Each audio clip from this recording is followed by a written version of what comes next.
भारताला बसू लागल्या युद्धाच्या झळा, कमर्शियल सिलेंडरच्या नव्या ऑर्डर्स घेऊ नका. HPCL, BPCLच्या डीलर्सना सूचना. हॉटेल्स आणि उद्योगांना फटका बसण्याची शक्यता.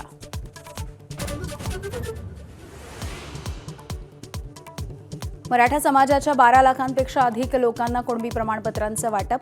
राज्यामध्ये 48 लाख मराठ्यांच्या नोंदी सापडल्याची राधाकृष्ण विखे पाटील यांची माहिती. संभाजीनगर विभागामध्ये 50,000 प्रमाणपत्रांचं वाटप.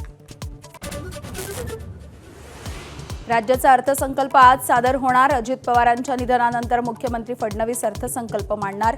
आर्थिक विकासाचा दर 7.9% राहण्याचा अंदाज.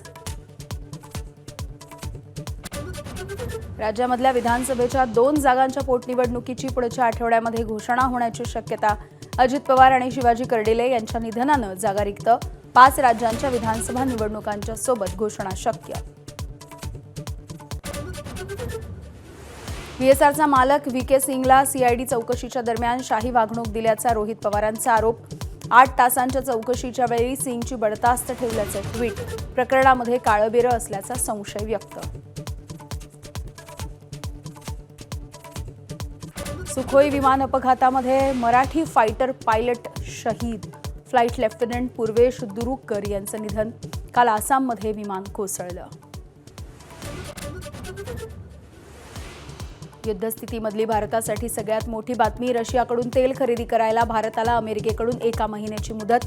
जागतिक तेल बाजारामधल्या स्थैर्यासाठी निर्णय.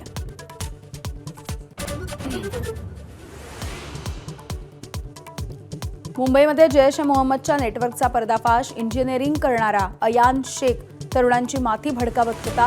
पाकिस्तानामधून येत होता क्रिप्टोकरन्सीद्वारे निधी.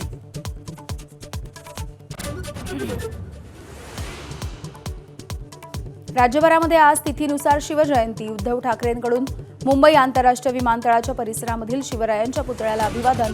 तर राज ठाकरेंच्या उपस्थितीमध्ये शिवाजी पार्कवरती शिवजयंतीचा सोहळा.